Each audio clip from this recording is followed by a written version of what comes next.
It's Tuesday morning, 8:47 a.m. A black motorcycle pulls up to Mabel's coffee corner. The kind of place where the Wi-Fi password is still password 123, and the regulars know each other's coffee orders by heart.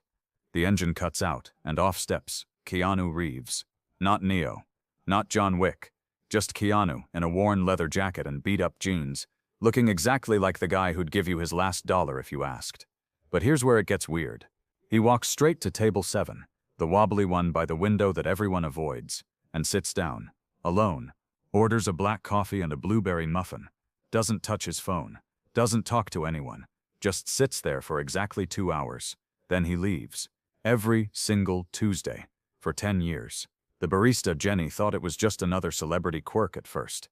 Rich people are weird, she'd tell her friends. But after year 3, even she started getting curious. I mean, this is Keanu Reeves we're talking about. The guy who gives away millions to charity, who learned to ride motorcycles for a role and then just kept riding them.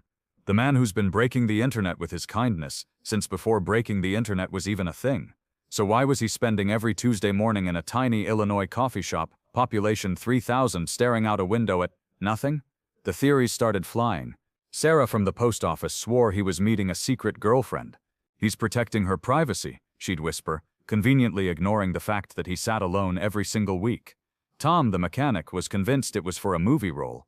He's method acting, he'd insist. Probably playing a lonely guy or something. But 10 years? For one role? The teenagers thought he was hiding from paparazzi. The elderly ladies at the church thought he was having a spiritual crisis. The conspiracy theorists on the town Facebook page thought he was, well, they thought a lot of things, none of them remotely sane. But Jenny? Jenny started paying attention. Really paying attention. She noticed how his hands would shake just slightly when he lifted his coffee cup those first few weeks. How he'd close his eyes sometimes, like he was trying to block something out. How he'd write in a small notebook, always the same notebook, leather-bound and weathered, but never seemed to write much. She noticed how he'd tip exactly $47 every single time, not $45, not $50, $47, on a $6 coffee and muffin. And she noticed something else. He always arrived at 8:47 a.m., always left at 10:47 a.m. Down to the minute. Jenny had worked at Mabel's for 15 years. She'd seen heartbreak and first dates, business deals and family reunions. She could read people like a coffee-stained menu. And Keanu Reeves, he wasn't just sitting there, he was grieving. The breakthrough came in year 7, on a Tuesday in October. Jenny was cleaning the espresso machine when she heard it, so quiet she almost missed it. "Happy birthday, River." He'd whispered it to the empty chair across from him. River Phoenix, Keanu's best friend, the rising star who died of an overdose outside a Hollywood nightclub on October 33rd. He was 23 years old. And suddenly, it all made sense. The timing, the ritual, the sacred routine. Jenny did the math. River Phoenix died on a Tuesday, at 1:51 a.m., which would have been 10:51 p.m. the night before in Los Angeles. And if you traced back the dates, if you followed the calendar, every Tuesday that Keanu sat in that coffee shop was exactly 1 week after the anniversary of River's death. He wasn't just sitting there, he was keeping a promise. But here's the part that'll destroy you. Jenny started doing research. She found interviews, old articles, behind-the-scenes footage from the movies River and Keanu made together. And buried in a 1991 magazine profile, she found it. River Phoenix talking about his dreams. "I want to open a coffee shop someday," he'd said. "Not in LA, not in New York, somewhere small, somewhere real, where people can just be themselves. Maybe in Illinois. I drove through this tiny town once, and it felt like the America I grew up believing in." The town was never named in the article, but Jenny knew. She knew because she'd lived there her whole life. She knew because she remembered the day in 1991, when a young guy with blonde hair and an old Volkswagen van had stopped at the diner, the building that would later become Mabel's Coffee Corner. She remembered because he'd sat at the counter for hours, talking to her grandmother about the town, about the people, about what it meant to find a place where you could just exist without pretense. She remembered because her grandmother never stopped talking about that sweet boy who loved this place so much. River Phoenix had found his coffee shop, and Keanu Reeves had been coming there every Tuesday for 10 years, sitting at the same table, drinking the same coffee, living out his best friend's dream. But the story doesn't end there. It gets better. Last Tuesday, exactly 10 years and 1 week after Keanu's first visit, Jenny made a decision. She walked over to table 7, set down a second coffee cup, and sat down. "You know," she said quietly, "River would have loved this place." Keanu looked up, those kind eyes that had carried so much pain for so long, and for the first time in a decade, he smiled. "Tell me about him," Jenny said. And he did.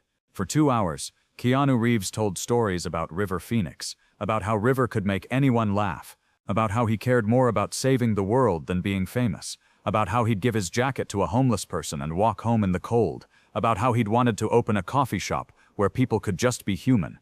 When 10:47 came, Keanu stood up to leave, but this time he paused. "Same time next Tuesday?" he asked. Jenny nodded. "I'll be here. And here's the thing that'll make you believe in humanity again." Word got out. Not through social media or gossip, through something more powerful. Through the quiet understanding that passes between people who've lost someone they love.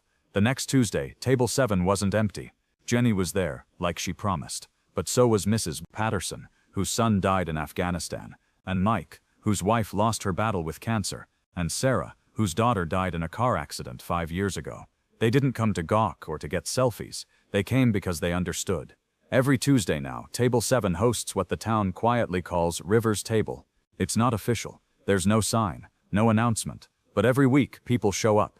People who need to remember. People who need to heal. And Keanu, he still comes every Tuesday. Still orders the same coffee and muffin. Still tips exactly $47. But now he's not alone. He's surrounded by a family of people who understand that love doesn't end when someone dies. It just finds new ways to live.